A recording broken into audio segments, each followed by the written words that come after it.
They say the desert guards its secrets better than any grave ever could. But on the night when the screams finally stopped rolling across the red mesas, even the coyotes went quiet.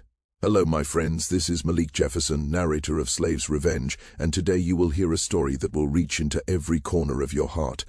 Before we begin, please subscribe to the channel and let me know in the comments where you are listening from.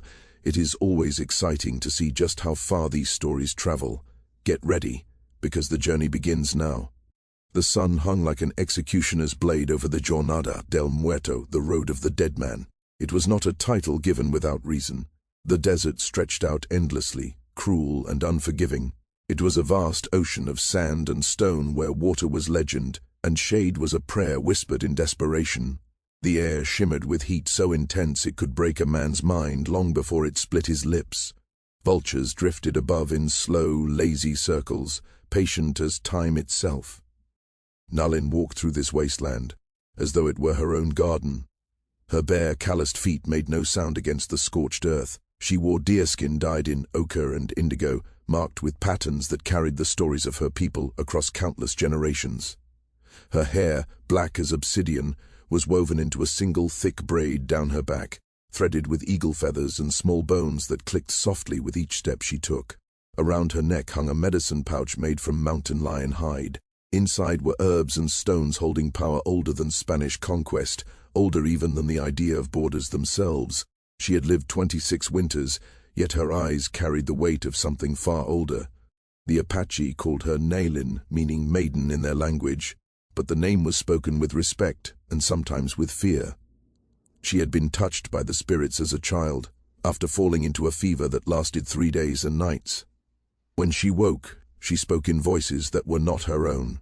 The elders said she walked between worlds, that she could see the threads tying all living things together, and that she could pull those threads and bend reality itself. Her visions came like summer lightning, sudden and brilliant, impossible to ignore. That morning she had seen him, a man lying broken in the sand, his spirit flickering like a candle fighting the wind.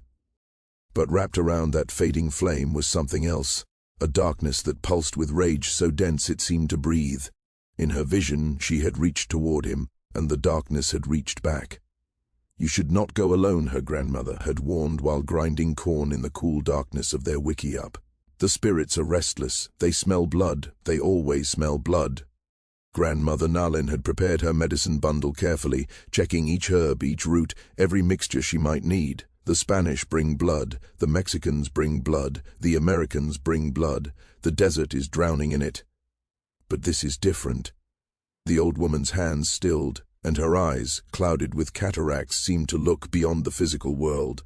What you seek to heal may heal you instead, or it may devour you both. But Nalin had already turned toward the doorway, toward the vision, toward her destiny. Now, miles from her village, she climbed a ridge of red sandstone and looked down into a shallow arroyo. The sun sat directly overhead, turning the land into a furnace. Heat rose from the rocks in invisible waves, bending the air into a liquid shimmer. And there, exactly where her vision had shown her, lay the man. He rested on his side in the thin shadow of a boulder, the only shade for miles. His body was a map of cruelty. His back was crisscrossed with whip scars, some fresh and bleeding, others old and hardened into keloid ridges. A brand marked his shoulder, a cruel letter M burned deep into dark flesh. His wrists showed raw circles where iron shackles had bitten into skin, and one ankle was broken, twisted at an angle that made Nalin's stomach tighten. He wore only torn trousers stained with blood and dirt. His chest rose and fell in shallow, uneven breaths. Nalin stepped carefully into the arroyo, watching for rattlesnakes and loose stones. As she drew closer, she smelled him, sweat, blood, infection, and beneath it all something else, sharp and electric, like ozone before a storm. She knelt beside him, set her medicine bundle on the ground, and pressed 2 fingers against his neck. His pulse was faint and uneven, like a drum losing its rhythm. "Who did this to you?" she whispered, though she knew he could not hear her. His lips moved slightly, cracked and bleeding, but no sound came out. She looked back toward the path he must have taken. Far in the distance, perhaps 10 miles south, She could see the faint lines of wagon ruts from the Santa Fe Trail, where merchants and slavers dragged human cargo from Texas into the expanding territories. He had either escaped or been cast aside to die. Either way, he had crawled this far on a shattered ankle through land that killed strong men. That alone told her his spirit was powerful. She opened her medicine bundle and began her work. First came water, only a little, just enough to moisten his lips and tongue. He swallowed by instinct, a promising sign. Then she examined his wounds, starting with the ankle. The break was severe. Bone fragments pressed against torn skin, and infection had already set in, red streaks creeping up his calf. "This will hurt," she said softly, knowing he could not hear her. "But pain means life. Remember that." She braced his leg and pulled. She felt the bones grind and slide back into place. His body convulsed, a silent scream trapped in his throat, but he did not wake. That was good. Consciousness would return when he was ready. She splinted the ankle using strips of yucca fiber and mesquite branches, binding it tightly. Next she turned to his back, cleaning the whip wounds with water mixed with creosote bush. It would burn, but it would fight the poison in his blood. She packed the deeper cuts with a paste of ground prickly pear and sage, then covered them with strips of deerskin. The brand on his shoulder made her pause. She traced the burned letter with her finger, feeling the rage that lived beneath it. This mark had been meant to claim him, to turn a human being into property, into livestock. Her jaw tightened. She had seen what white men did to her people, the broken treaties, the stolen land, the children taken for schools and churches. But slavery was something else entirely. It was a sickness of the soul written into law. She mixed a different paste for the brand. It would ease pain, but it would also do more. She ground turquoise for healing, added tobacco as an offering, and then her own blood, 3 drops drawn from a thorn-pricked finger to bind her spirit to his fate. When she pressed the mixture onto the brand, his body jerked and his eyes flew open. They were dark brown, nearly black, and at first they held only raw panic, the look of hunted prey sensing danger. Then they focused on her face, her medicine bundle, and the impossible fact that he was still alive. "Who?" His voice was barely a sound. He tried to sit up and collapsed instantly, crying out as his broken ankle protested. "Do not move," Nalin said in Spanish, the trade language of the land. "You are badly hurt. I am helping you." He stared at her, confusion and suspicion fighting in his eyes. Why? It was the same question she had asked herself during the long walk. Why risk bringing trouble to her village? Why spend precious medicine on a stranger? Why fall? Lower vision even her grandmother feared. But the visions had never failed her. "Because I saw you," she answered simply. "The spirits showed me where you were. They said you were meant to live." "The spirits," he laughed bitterly. "They let me be born in chains, sold 3 times before I could walk, beaten until I forgot my own name." His eyes burned with a fury that seemed to heat the air between them. "If your spirits want me alive, they are cruel." Nalin met his gaze without flinching. "Perhaps they do not offer mercy. Perhaps they offer something else." "What?" She reached into her bundle and removed a small clay cup. She poured water into it, added crushed herbs, yarrow for courage, tobacco for vision, and finally a dark powder made from mushrooms that grew high in the mountains, mushrooms used only in the most sacred ceremonies. "Drink this," she said. "It will dull the pain and it will show you why you survived." He studied the cup, then her face. "How do I know it isn't poison?" "You don't," she replied with a faint smile, "but you are already dying. What do you have to lose?" After a long moment, he took the cup with shaking hands and drank. The bitterness made him cough, but he swallowed every drop and handed it back. "Now what?" he asked. "Now we wait for the medicine to work." She began gathering her supplies, preparing to move him. "Then I take you somewhere safe, where you can heal." "There is no safe place for someone like me," he said quietly. "N.O.T., where the white man's law exists." "Then you are fortunate," Nalin said as she lifted her bundle, "because my people do not follow the white man's law. We have our own." She knelt beside him again and placed both hands on his chest. His heartbeat was stronger now, steadier. Beneath it she felt the darkness from her vision, the rage, the potential for something terrible and necessary. "What is your name?" she asked. He was silent for so long she thought he would not answer. The medicine was working now. She could see it in his softened eyes and deeper breathing. "I don't remember," he finally said. "They took it, beat it out of me, called me boy and worse." "Then you will choose a new one," she said. "And what good is a name when you are property?" Her hands pressed more firmly against his chest. "You are not property. Not anymore. Not here." She leaned closer, her voice low and steady. "The desert does not recognize chains. The wind does not recognize masters. And I do not recognize any man's right to own another." His eyes widened as the pain eased, replaced by awareness, clarity, and something that might have been hope. "Can you stand?" she asked. "I don't know. Try." She helped him up. His ankle could not take his weight, and his legs trembled with weakness and fever, but there was strength still inside him, a core that had survived everything done to him. With her support, he managed to stay upright. "My village is 7 miles north," she said. "Can you walk that far?" He looked at the desert stretching endlessly beneath the brutal sun, then at his shattered body. Finally, he looked at her, this fierce woman with gentle hands who had appeared at the edge of death. "I crawled 10 miles to get here," he said. "I can walk 7 more." And slowly, painfully, they began to move. Nalin matched his broken pace, never letting go. She kept moving without slowing, never stopping to complain about the burden she carried. The sun pressed down hard on both of them, but she understood this desert well. It always hid pockets of shade, places where the air flowed cooler, places to pause without losing precious time. As they walked, she spoke to him about her people, the Chiricahua Apache, who had lived among these mountains and deserts for more generations than anyone could count. She told him of sacred ground, of springs hidden among rocks, of caves where spirits were said to live and listen. She told him about the vision she had seen for 3 nights in a row. A man stretched out in the sand, darkness wrapped around him like a coiled snake waiting to strike. "The darkness," he murmured, his voice hazy from the herbs still working through his body. "I feel it sometimes inside me, like anger but heavier, like it could burn the whole world if it escaped." "It could," Nalin said quietly. "Rage that clean, pain that deep, it holds power. My people understand this kind of power. We do not run from it. We teach it how to move rage that explode.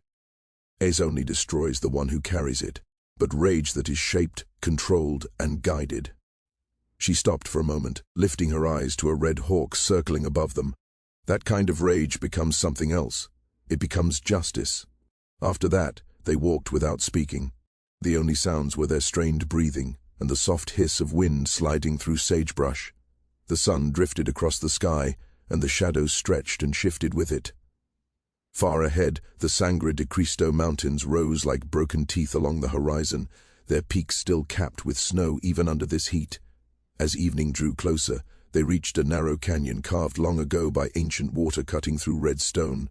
Nalin guided him down into it, where the walls rose nearly 50 feet on both sides and the air dropped cooler by 10 degrees.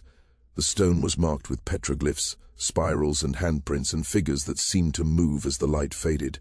"We are close now," she said. "My village is just beyond this canyon." But when they stepped out the other side, she stopped short. 3 men stood in their way, Apache warriors carrying bows and lances, their faces painted for war. The tallest stepped forward. It was Goyakla, someone Nalin had known since they were children. His face was hard, his hand resting near the knife at his belt. "Nalin," he said in their tongue, "what have you brought to our village?" She straightened, standing as tall as she could while still holding the wounded man upright. "V brought someone who needs healing. He is not one of our people, but he is human. That makes him our responsibility." Goyakla's eyes shifted to the slave, noting the scars, the burned brand, the body bent by pain. "He will bring trouble. Slave hunters will follow him here. Then they will find only desert and death," Nalin said, her voice cold and firm like stone. "I have seen his path in smoke and stars. It is tied to ours now. Turning him away would mean turning away from the spirits." The warriors exchanged uneasy looks. Nalin's visions were respected and sometimes feared. Still, bringing a runaway slave into the village carried dangers beyond spirit signs. "The council will decide," Goyakla said at last. "But hear this. If soldiers come because of him, if our children suffer because of your mercy, that weight will fall on your soul. All things fall on my soul, Nalin replied. That is the burden of seeing. They passed the warriors and entered the village. Wickiup stood in a loose circle, smoke rising from cooking fires. Children played in the dirt while women worked and men sharpened tools and checked weapons. Heads turned as they walked by. Some faces showed curiosity, others worry, and some open anger. Nalin led him to her own Wickiup, sturdy and covered in brush and hide, set a little apart from the others. Inside it was cool and dark, heavy with the scent of herbs and smoke. She helped him lie back on thick blankets and immediately began examining his wounds. Rest now, she sighed. Tomorrow we begin the real healing. Did you know before the large-scale import of African slaves, Native Americans were the first enslaved people in North America? From the 1500s into the early 1700s, thousands of indigenous people, especially from tribes like the Wampanoag, Pequot, and Cherokee, were enslaved by European colonists. Many were sent to plantations in the Caribbean or forced into service in colonial households. The practice was so widespread that some historians believe tens of thousands of native people were enslaved, though exact numbers are lost due to poor records. What is real healing? He asked, his voice already slipping toward sleep. Nalin studied him in the firelight. This broken man she had pulled back from death. This stranger the spirits had placed in her path. She thought of the darkness curled inside him, of the rage that could either destroy the world or reshape it. Real healing, she said softly, is not erasing pain. It is teaching pain to work for you instead of eating you alive. It is taking what was done to you and turning it into what you will do with your life. But he was already asleep, his breathing deep and steady for the first time in longer than he could remember. Nalin stayed beside him through the night, feeding the fire, mixing medicines, and thinking about the vision that had joined their paths. She had seen them standing together on a ridge, looking down at a burning plantation. She had seen chains melting in fire. She had seen men who sold flesh learning the meaning of fear. The vision had not shown whether they lived or died, only that the work ahead of them mattered. Outside, the desert wind rose, carrying the smell of faraway rain and the memory of blood soaked into sand. Somewhere in the dark, a coyote howled, not a hunting call but something else, a warning or perhaps a welcome. Nalin closed her eyes and prayed to the spirits who had guided her here. She thanked them for the strength to follow vision even when wisdom urged caution. Then she asked for one more thing. Give him a reason to live beyond revenge. Give us both a road that leads somewhere other than death. The fire snapped and crackled, sparks lifting toward the smoke hole. In its shifting glow, the shadows on the walls moved like warriors preparing for battle. 7 nights passed before the fever finally broke. Nalin stayed with him every hour of those 7 nights, leaving only to fetch water or prepare medicine. She fed him broth made from deer bones and wild onions, carefully spooning it between cracked lips when he was too weak to swallow. She changed his bandages 3 times a day, watching closely for the red lines of infection that meant death was still reaching for him. She sang healing songs her grandmother had taught her, songs in the old language that called on mountain and sky spirits. On the 3rd night he spoke in his sleep. Not clear words, but sounds pulled from a place deeper than language. Sounds shaped by suffering. Ings so deep it had settled into his bones. On the 5th night he screamed. Nalin woke at once to find him fighting the blankets, eyes wild and empty. She held him down with her weight, speaking calmly in Apache and Spanish, pulling him back from wherever his mind had gone. You are safe, she told him again and again. You are here. You are healing. At last the struggle faded, his eyes focused on her face, recognition flickering weakly. Where am I? He whispered. An Apache village, Chiriqua. You had a fever. He closed his eyes. I thought I died, thought this was after. Not yet, she said.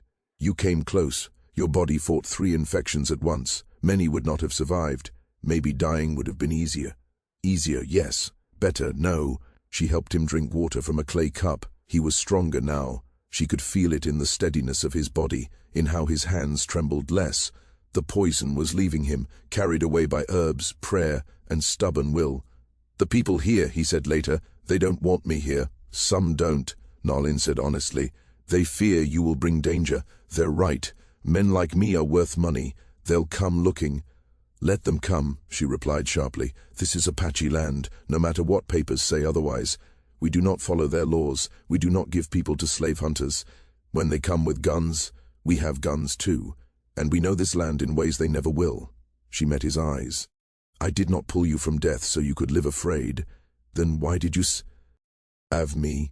She paused. When I found you, I felt something heavy inside you. A darkness, a rage with weight. Do you feel it? His fingers drifted to the burned mark on his shoulder. I felt it since I was a child. Since I knew what I was to them. I thought it would destroy me someday. It still could, Nalin said. Unchecked rage ruins everything. But rage that is shaped can change the world. You want to turn me into a weapon? I want to help you become one by choice. He studied her face in the firelight. Why? Nalin walked to the entrance and looked out at the moonlit desert.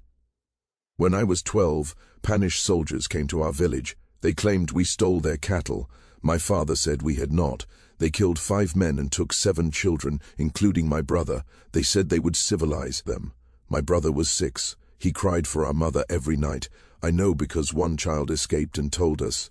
My brother, he died at their school from a fever. They buried him in a Christian cemetery without telling us, without our rites, without our songs. And because of that his spirit wanders, lost because of what they did. She turned back to face him fully. So when you ask what I gain from all this, the answer is justice. Not only for you, but for all of us who have been treated as if we were less than human, for everyone they have taken away, crushed and tried to wipe from memory. The escaped slave stayed quiet for a long while. When he finally spoke again, his voice had changed. It was firmer. Now sharper, stripped of softness. I don't remember my true name, he said, but the last place I was held before I ran was the Monontoya Ranch. A Mexican family bought me in Texas. They called me many names, ugly names, but the overseer liked to call me Nero. He said it was the name of a Roman emperor who burned his own city to the ground. A hard, grim smile crossed his face. He thought it was an insult, but I kept it. It felt right somehow. Nero. Nalin tried the name in her mind. It felt heavy on her tongue, like a stone you could throw or a stone you could build on. The man who burned Rome. Yes, that was a name filled with strength. With power.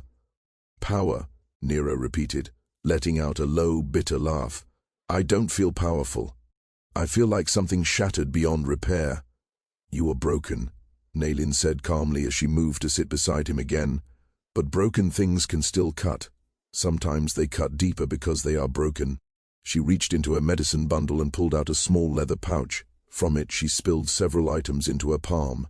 There were smooth stones, dried herbs, a small carved figure, and one last thing, a piece of charcoal wrapped in red cloth. She lifted the charcoal for him to see. This came from a burned wickiup, she said. Not a cooking fire. From a village the Mexican army destroyed 5 years ago. 23 people died there. The survivors brought this to me so I could hold it in ceremony so they would not be forgotten. Shipla, said the charcoal into Nero's hand and closed his fingers around it. Fire changes things. It takes what exists and turns it into something else. Wood becomes ash, ash becomes soil, and from soil, new life grows. She looked straight into his eyes. You have been burned, Nero, branded, scarred, broken by fire. But you are not ash. Not yet. You are still flame. Her voice dropped. And what you choose to burn is up to you. Nero stared at the charcoal. It smeared his palm black, dark like the brand on his shoulder. What if I want to burn everything? He asked softly. Then you burn everything, Nalin replied without hesitation. But burn with purpose. Burn what deserves it, and leave something better behind in the ashes. Footsteps sounded outside. Nalin recognized them at once, her grandmother's uneven shuffle and the tap of her walking stick. The old woman pushed through the doorway without pause. Her clouded eyes, blind yet somehow seeing, swept the room. So he is awake, she said in Apache. Yes, grandmother, Nalin answered. The old woman lowered herself by the fire with many groans, complaining about her aching joints. She studied Nero with her sightless gaze, head tilted like a bird listening to the ground. The darkness in him is strong, she said. Stronger than anything I have felt in many seasons. It frightens me, granddaughter. It should, Nalin replied. But fear is not always a warning. Sometimes it is recognition. Recognition of what? Of something that Used to exist. Her grandmother fell silent, her twisted fingers worrying a string of beads around her neck. The council met today. They spoke about what should be done with him. Goyakla and the war party want him sent away. They say soldiers will follow him here, that he puts the village at risk. Others are unsure. They are waiting to hear what you will say. What I will say. Nalin raised an eyebrow. I am no chief. I am not an elder. I have no seat in council. You are a medicine woman, the old woman replied. You speak with spirits. Your visions have saved lives, warned us of danger, and guided us through hard seasons. She leaned closer. But this vision, granddaughter, are you certain it comes from the spirits, or does it come from your anger, your hunger for revenge? It was the same question Nalin had asked herself for 7 nights, the question that stole her sleep even when her body begged for rest. I don't know, she said honestly. Perhaps it is both. Does that truly matter? The spirits speak through our hearts as much as through our dreams. Maybe my anger is simply the tool they are using. Or, her grandmother said gently but firmly, your anger is using the spirits as an excuse. I do not say this to stop you, only to remind you that the road of vengeance often leads us somewhere we never planned to go. Nalin knew the truth in her words, but she also knew that doing nothing, allowing cruelty to go on unchallenged, was its own kind of wrongdoing. Will the council let him stay? She asked. For now, her grandmother answered. But only if he proves useful, and only if he brings no danger to our people. She slowly stood, and on the condition that you, granddaughter, take responsibility for whatever he becomes. After the old woman left, Nalin and Nero sat quietly. The fire had burned low and needed more wood. Outside, the village settled into night. Children were called inside, dogs barked at unseen shapes, and somewhere nearby someone scraped a blade against stone. What did she mean? Nero asked.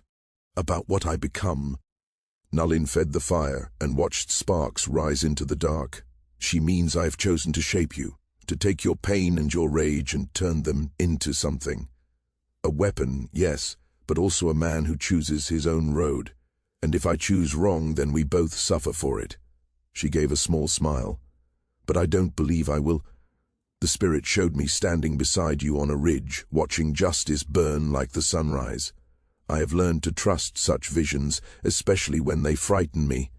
Nero shifted under his blankets, testing his healing body. His ankle was still bound, but the swelling had gone down. The wounds on his back were no longer leaking. The fever had passed. He was not whole, but he was alive. How long until I can walk? He asked. A week, maybe 2. The bone must mend. Then we begin your training. Training for what? Nalin met his gaze across the fire. Training to become what the desert needs. A storm that chooses where it strikes. A blade that cuts only those who deserve it. She paused. My people have lived on this land longer than memory. We know how to live, how to hunt, how to fight, how to move through country that kills outsiders. I can teach you all of this. Why teach me? He asked. Why not heal me and send me away? Because sending you away solves nothing, she said. You would die in the desert, or be caught again, or worse. She stopped, then continued. The vision showed me something else, that together we could do what neither of us could do alone. Your fury and my knowledge, your strength and my guidance, 2 lives becoming one force. Like a weapon, Nero said. Like justice, Nalin corrected. They spoke long into the night. Nalin told him what she knew of the land, where the plantations lay, where slave routes ran, which Mexican families traded in human lives, and where American traders set their posts. She explained the fragile network that helped escaped slaves, weak and scattered in this region. The land itself is your greatest shield, she told him. Know where water hides, know the secret paths, know where Apache are welcomed and where we are hunted. This knowledge is stronger than any knife or gun. As the fire sank into glowing coals, Nero spoke again. There were others at the Mononto. Your ranch. 23 slaves the last time I counted. They're still there. Still beaten, worked like animals, burned with brands. His hand pressed against his chest. I escaped. They didn't. That weighs on me. If I am to be this weapon you speak of, shouldn't it be used to free them too? Something shifted inside Nalin, a deep sense of knowing. This was what the spirits wanted her to see. Not only revenge, but redemption through action. Yes, she said, but first you must heal. You must learn to fight and to survive what lies ahead. The Monontoya Ranch is 3 days south. It is well guarded. Going back will take planning and patience. I've been patient my whole life, Nero said bitterly. Patience only brought more pain. There is useless patience, Nalin agreed. The patience of a stone that waits and does nothing. That is the patience of the powerless. But there is another kind, the patience of the hunter who waits for the perfect moment. The patience of a seed that survives winter to bloom in spring. That is the patience of the strong. She leaned closer, her voice low and steady. I will teach you that kind of patience, and when we are ready, we will return to that ranch. Those 23 people will know freedom. And the Monontoyas? Nero asked. The Monontoyas, Nalin said, will learn that some debts can only be paid with blood and ash. Nero smiled for the first time since she had found him. It was not a joyful smile. It was the smile of a man who had finally found meaning in a world that tried to strip it away. When do we begin? He asked. We already have, Nalin replied, from the moment I touched your chest in the desert and felt the darkness inside you. From the moment you chose to live instead of die. Now we simply keep going. She reached across the fire and placed her hand over his heart once more. It beat strong and steady. The darkness was still there, waiting, but now it had direction and purpose. Sleep, she said softly. Tomorrow the real work starts. I will teach you to walk like an Apache, to see like an Apache, to fight like an Apache. And when the time comes, we will teach the slavers what it means to be hunted. Nero closed his eyes, his breathing slowing into sleep. His hand stayed over his chest, holding hers, as if it were the only solid thing left in a shifting world. Nalin kept her hand there until she was sure he slept deeply. Then she stepped outside into the cool desert night. The moon hung high, turning sand into silver. Coyotes sang in the distance. She thought of the road she had chosen, the violence it would demand, the blood it would spill, the lives it might cost. Her thoughts stayed with her as the night stretched on. Grandmother had been right to feel uneasy. This was a risky path, a dangerous game that involved powers as old and untamed as the desert itself. Yet when she lifted her eyes to the night sky, to those same stars that had guided her people for countless genera, the same stars that had quietly watched kingdoms rise and crumble, she felt sure of one truth. The land remembered every injury done to it, and the moment had come for those debts to be claimed.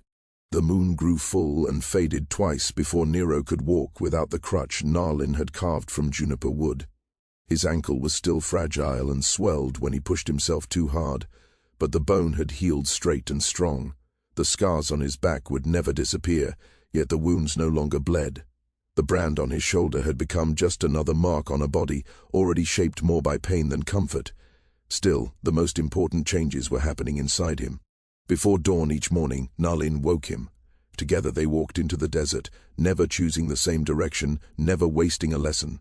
She taught him how to read the ground, where water hid beneath dry soil, which plants carried moisture, which could heal and which could kill. She showed him how to read tracks, how to judge the age of a print by its edges, how to tell one animal's path from another. The desert speaks to those who learn how to listen, she said one morning as they crouched beside fresh tracks in the sand. These belong to a mule deer, a doe. She passed here last evening, moving slowly. See how deep the prints are? She is heavy with young. Then she pointed to smaller tracks crossing the path. A coyote followed her scent but gave up. See how the trail turns away? He smelled something that scared him more than hunger pushed him forward. Nero asked quietly if it was them. Nalin smiled. Or the memory of us. Apache hunt here often. The coyotes have learned to be careful. She taught him to move without sound, to place his feet with care, to blend into the land instead of forcing his way through it. At first, Nero pushed through brush like an injured beast, snapping branches and kicking stones loose. Slowly, as his body strengthened and his mind sharpened, he learned how to vanish. Your people move by trying to control the world, Nalin told him. You cut paths, build roads, and announce yourselves everywhere. That is the way of those with numbers and weapons, and the belief that they own the ground beneath them. She gestured to the open desert and the faint trails only visible to trained eyes. Our way is different. We do not shout, we do not rule, we become part of what already exists.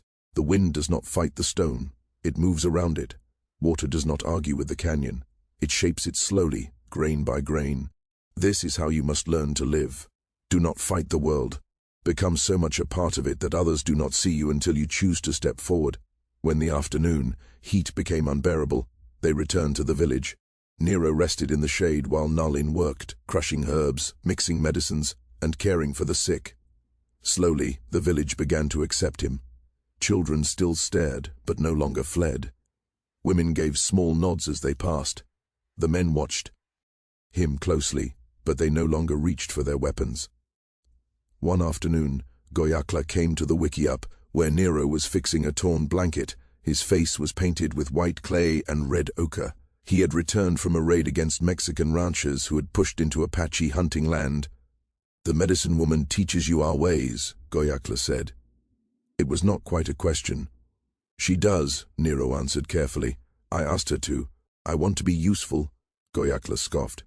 "Useful? You are still weak. Your ankle barely holds. In a real fight you would slow others down." "Then teach me not to be weak," Nero said. Goyakla studied him. "You want to learn to fight." "I want to learn to survive," Nero replied. "I want to be strong enough that no one can ever chain me again. And yes, I want to fight so those who hurt me pay for what they did." "Revenge teaches badly," Goyakla said. "Then what teaches well?" The warrior looked at the men returning from the raid, laughing and carrying supplies. At last he spoke. "Duty, purpose, knowing you fight for more than yourself." He told Nero about Nalin's brother, taken by the Spanish, beaten for his language and beliefs, starved until he prayed as they demanded. He was 6 years old. He died calling for his mother in Spanish because they had beaten Apache out of him. When Nalin learned the truth, she went into the desert for 7 days and returned changed, no longer a laughing girl but a medicine woman who walked between worlds. "She sees her brother in you, Goyak," La said. "Another soul broken by the white man's world. She believes she can save you. But if you betray that trust, if your weakness brings harm to this village, I will kill you myself, slowly." "I understand," Nero said. "I will die before my actions bring harm to these people." "Words mean nothing," Goyakla replied. "Show me." Before dawn the next day, Goyakla threw a lance at Nero's feet. "If you want to fight, then fight." For a month, Nero trained without mercy. Goyakla taught him the lance, the bow, the knife, and empty hands. He taught him that Apache fighting was not about strength, but speed, trickery, and surprise. "You are not a bear," Goyakla said after knocking him down again. "Bears meet force with force. You are a coyote. Coyotes survive by being clever, by striking when the enemy looks away, by knowing when to fight and when to flee. And coyotes never fight fair." Nalin watched from a distance. Nero grew stronger and faster, but she also saw the darkness inside him being shaped. The anger was still there, but now it was controlled, focused. One evening, after a hard day, Nalin brought him a tea to ease his pain. They sat watching the sun sink behind the mesas. She told him he was ready to return to the Monontoya ranch and free the slaves he had left behind. She showed him the map, the barracks, the guards, the distance to the nearest soldiers. "This is dangerous," Nero said. "People could die. People are already dying," Nalin replied. That night, the desert felt different. The wind carried warning. The stars above seemed sharper, colder. As they traveled south, every shadow looked like a watcher, every sound like a threat. When they reached the edge of the ranch land, Nero's heart pounded. He could smell smoke, hear distant voices, the clink of chains carried on the night air. They moved like ghosts, slipping past fences and guards, hiding when footsteps drew near. One wrong move would mean death. When a guard nearly stumbled upon them, Nero held his breath so tightly his chest burned. The man passed, unaware how close he had come to dying. At last, they stood before the slave barracks. Nero's hands shook as he reached for the door. This was the dangerous moment, the point where there was no turning back. If they failed, chains and death waited. If they succeeded, everything would change. He pushed the door open, and the danger rushed in with the night air. To stay away from routes where Mexican patrols were often seen. When Goyakla heard about the plan, he offered to go with them, bringing 3 other warriors. "Not for you," he told Nero directly. "For Nalin. If she is set on doing this, she should not travel with only one fighter, no matter how much training you have had." But 2 days before they were meant to leave, Nalin's grandmother became sick. It came without warning, a hot fever and a rough cough that shook her chest like stones rattling inside a dried gourd. Nalin stayed with her day and night. mixing herbs, whispering prayers, performing old ceremonies, using every skill she knew. She barely slept. On the third morning, the fever finally eased. The old woman opened her eyes and motioned for Nalin to come closer. "You are set on doing this thing," she whispered. "I am, grandmother, even knowing it could lead to your death. Even knowing that." The old woman sighed and lifted a weak hand to touch Nalin's cheek. "Then I will tell you something I have never told you before. When I was young, before you were born, I had a vision.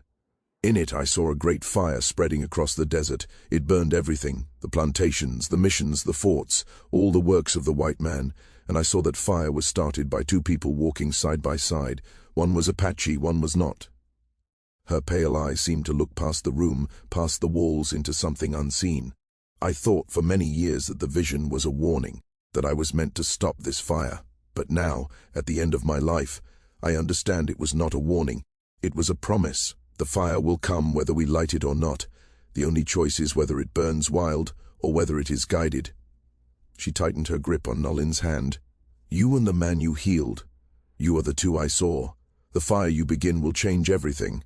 I cannot say if that change will be good or evil. Maybe it will be both. But it is needed. This I believe." Tears filled Nalin's eyes. "I am afraid, grandmother." "Good," the old woman said softly. "Only fools walk enter fire without fear.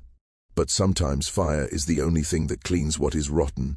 Sometimes the old world must burn so that a new one can grow." That night Nalin told Nero about the vision. They sat beside the fire, finishing their preparations. "A fire that burns everything," Nero said slowly. "Is that what we are starting?" "I don't know," Nalin answered, "but I do know that doing nothing lets evil continue. Every day those people stay in chains is another day of pain. Every plantation that is allowed to exist is another injustice accepted as normal." She looked at him. "If stopping that means fire, then yes, we will light it and let the desert decide what deserves to burn." Nero nodded. "I am ready." "Are you?" Nalin studied his face in the firelight. "Once we step onto this path, there is no turning back. When we free those slaves and strike the Montoyas, we become something else. Outlaws, enemies of every power in the territory. We will be hunted all our lives." "I've been hunted my whole life," Nero said quietly. "At least this time I choose the reason." They left before dawn. Nalin, Nero, Goyakla, and 3 more warriors, 6 people sharing 5 horses, heading south through land most men avoided. They traveled at night when they could, and rested during the brutal heat of the day, hiding in any scrap of shade they found. They met no one.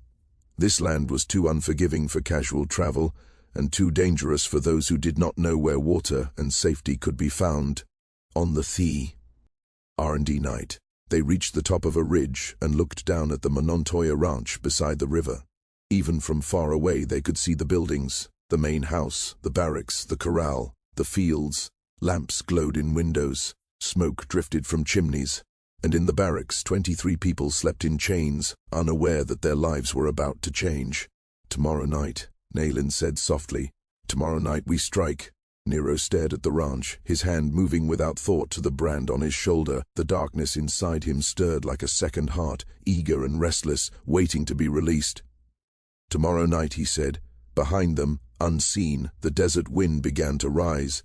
The day before the raid, they waited in a narrow box canyon, 3 miles north of the ranch. High red stone walls hid them from view.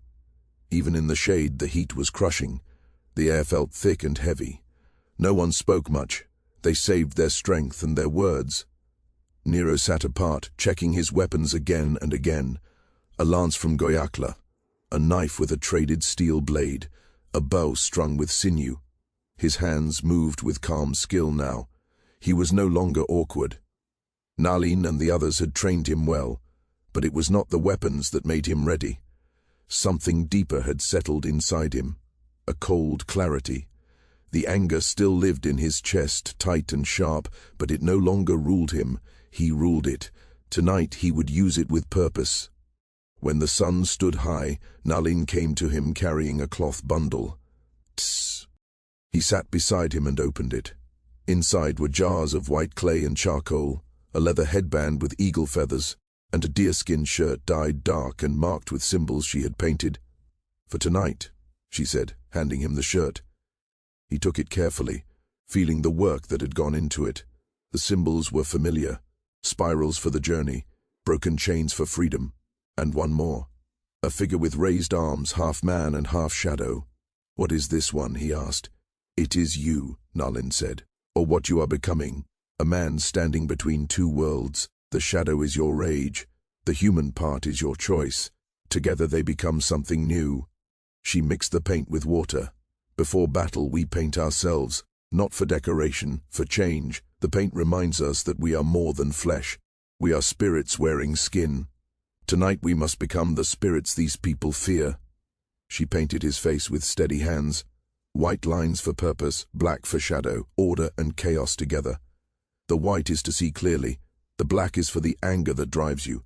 Together they mean balance, violence guided by justice. When she finished, she tied the band around his head. The eagle feather brushed his hair. "The eagle sees from above," she said. "It reminds you to think clearly. You fight tonight not just for revenge, you fight for freedom." Nero looked at himself, at the painted skin, the weapons, the marked shirt.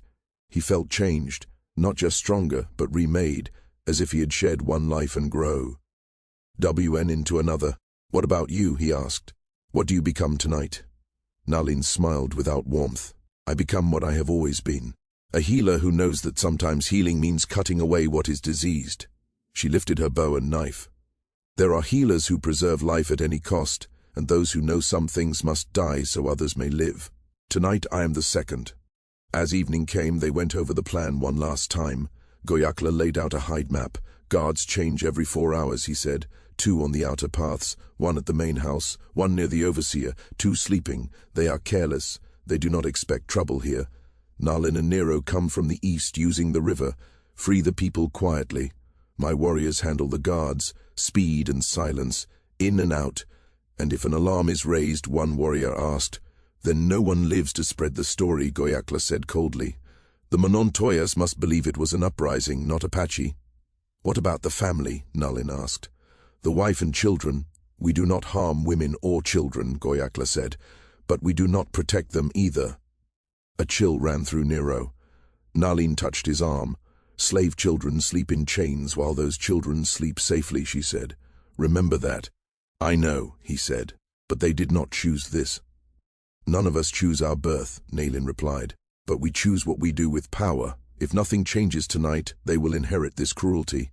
Tonight we change it." As darkness fell, they prepared in silence. Weapons, water, pain. Tea, prayers to desert and mountain. Nero pulled on the deerskin shirt. The feather moved in the night air.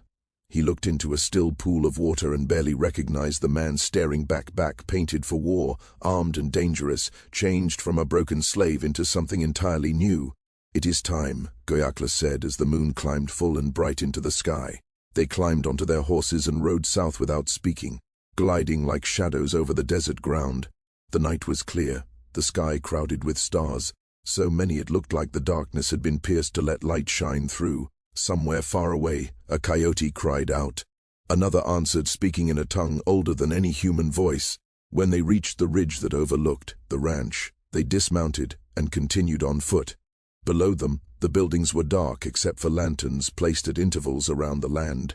Nero spotted a single guard making his rounds, walking slow and careless, boredom heavy in his movements.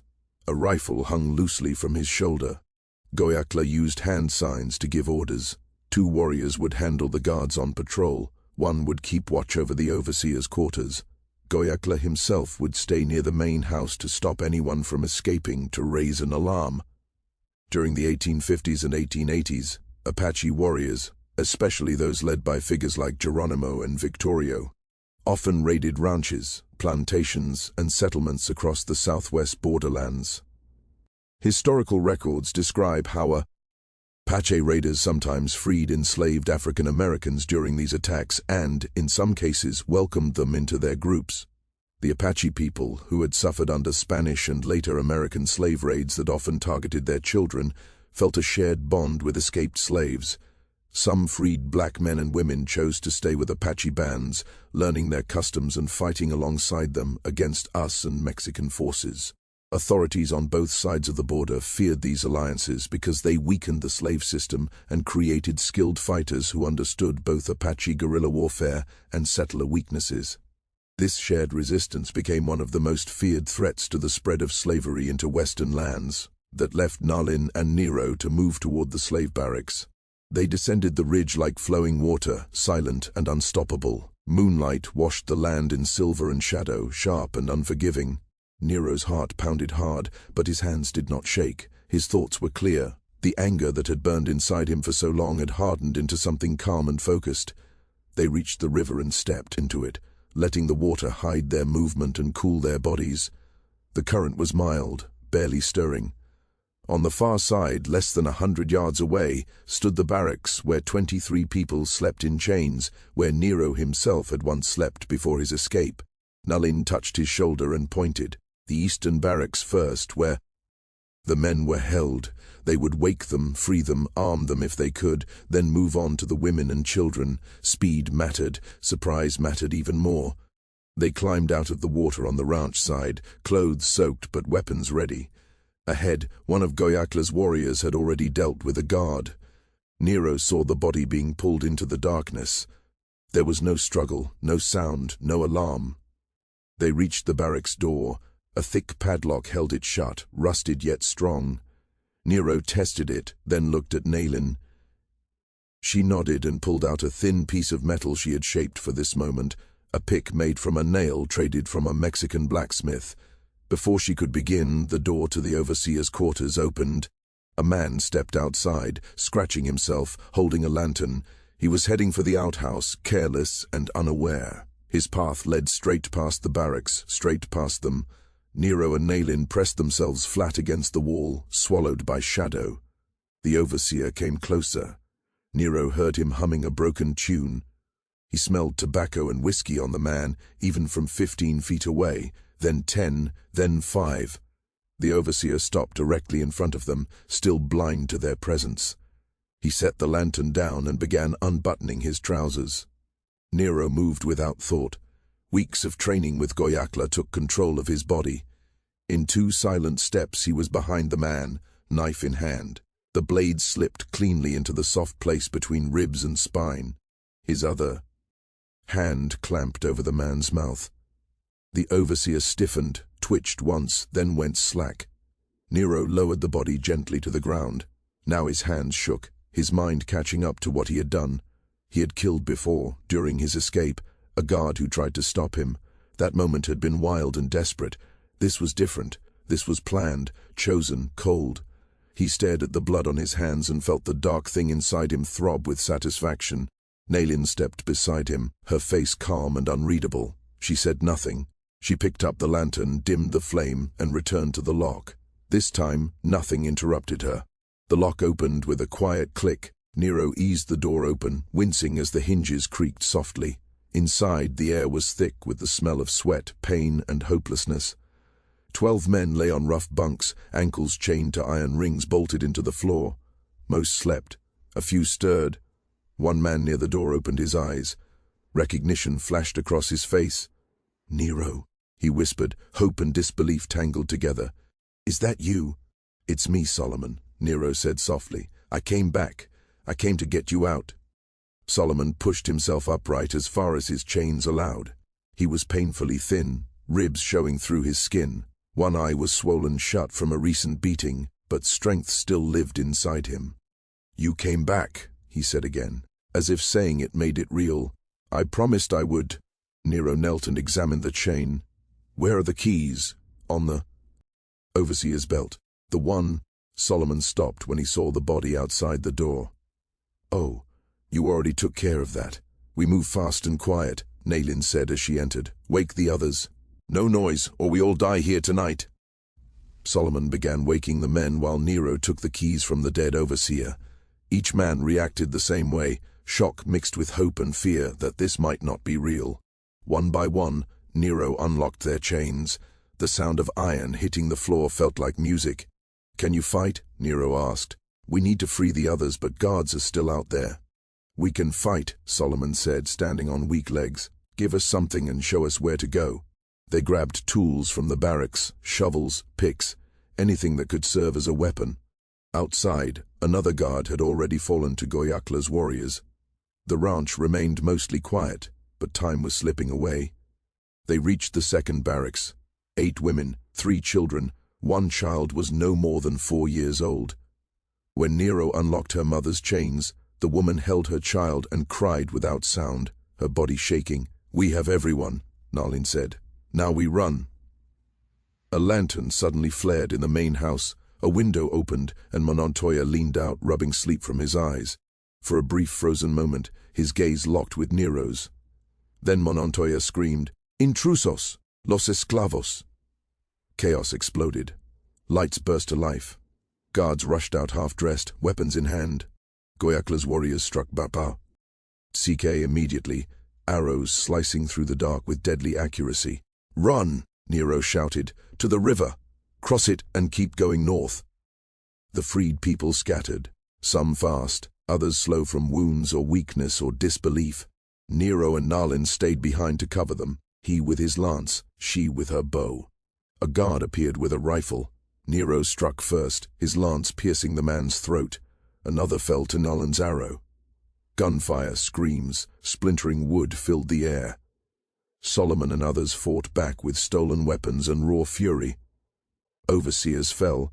One tried to flee but was stopped by Goyakla's warriors. Nero kept moving, kept fighting, the darkness inside him fully awake. Pain turned into purpose. Every blow carried years of suffering. This was what Nalin had promised. His hurt had become a weapon. He saw her across the yard, face painted for war, bow singing as arrow after arrow struck true. She was fierce, beautiful, unstoppable. Then Monontoya stepped out of the house holding a shotgun, his face twisted with rage and fear. Their eyes met again. Recognition burned there. He remembered Nero, the beating, the brand. Monontoya raised the gun. Time slowed. Nero saw the finger tighten, the barrel aimed at his chest, death coming like dawn. Then Nalin moved. She was there in an instant, her body in front of his. The shotgun thundered. She fell, blood spreading across her shoulder like a terrible flower. Nero's scream came from a deep, raw place far beyond words. He threw himself at Monontoya with all the anger he had carried his entire life. They crashed together and fell into the dirt hard. The shotgun slid away across the ground. Monontoya reached for it, but Nero was quicker and stronger, driven by rage so clean and powerful it gave him strength beyond his body. His hands closed around Monontoya's throat. He squeezed. "You marked me," Nero growled, his voice sounding less than human. "You beat me, you tried to destroy me, but I am still here. And you," he tightened his grip, "you are finished." Monontoya's face darkened, his hands scratching uselessly at Nero's arms, his eyes pushed wide with fear and shock. This was not how the world worked. Slaves did not fight back. Property did not rise up. This was against the order of things. His eyes went dull. His body slackened. Nero kept holding on for several long seconds, just to be sure. Then he let go and stood up, leaving Monontoya's body in the dust. He turned and looked for Naralin. She was sitting against the wall of the barracks, one hand pressed to her shoulder, where the shotgun blast had hit. Blood leaked between her fingers, dark and shining in the firelight. Her skin was pale, but her eyes were steady. "I am fine," she said before he could speak. The shot spread wide. It hurt, but it did not kill. "You took a bullet for me. I took a bullet to make sure we won." She flinched as Goyakla knelt beside her, hecking the wound quickly. "If you had died, then all of this would have meant nothing. The freed slaves need someone who understands their pain, someone who can guide them to safety. The slaves are already across the river," Goyakla said. "All 23 are moving north like we told them. My warriors are guarding their escape. Every guard and overseer is dead, but we must leave now before people from nearby ranches hear the noise and come looking." He helped Nalin to her feet. She was shaky but firm, refusing to show weakness as they moved toward the river. Nero looked back one last time. Bodies lay scattered across the dirt, fires burned where lanterns had fallen during the fight. The main house stood quiet and dark. Monontoya's family, still inside, alive, but changed forever. This was what they had done. This was justice, when it finally reached those who sold human lives as they crossed the river and vanished into the desert night, following the freed slaves. Nero felt the darkness inside him settle. It was not gone. It would never be gone. But it was calm, for now, given purpose behind them. The desert wind rose, carrying smoke and freedom across the empty land. Stars turned slowly above, ancient and uncaring, somewhere in the dark. 23 people ran toward a future they would choose for themselves. The storm had passed and the desert would remember. They traveled through the night and into the next day, heading north through land so brutal even Mexican patrols avoided it. The freed slaves struggled weak from years of hard labor and little food, but they kept moving because they knew capture meant death or worse. Nalin rode silently, one hand holding her wounded shoulder. Goyakla had packed it with herbs and tied it tight, but she had lost blood, and the pain never left. Still, she would not slow down or show weakness. Her face stayed hard, her eyes fixed on the far distance. Nero rode close, watching her. Every time she shifted in the saddle, his chest tightened. She had stepped between him and death without a second thought. That kind of act created a debt that could never truly be paid. It also formed something else. A bond made in blood and fire, stronger than friendship, deeper than alliance. They had passed through violence together and come out, changed. The healer and the former slave, now joined by one purpose. By midday they reached a box canyon. Nalin knew it well, with a hidden spring and caves where they could rest unseen. The freed slaves dropped into the shade, too tired to celebrate, too damaged to fully believe freedom was real. Solomon found Nero sitting alone, looking south toward the ranch left behind. "Never thought I would see you again," Solomon said, sitting beside him. "When you escaped, we all thought you would be dead in a week. The desert does not forgive. Mistakes almost was dead." Nero said, "She found me." He nodded toward Nalin, who was helping the youngest child, checking wounds, giving water and kind words. "She pulled me back, taught me, healed me, taught you how to do what you did last night." "Sol," Omon said with respect and a trace of fear that was more than fighting, that was something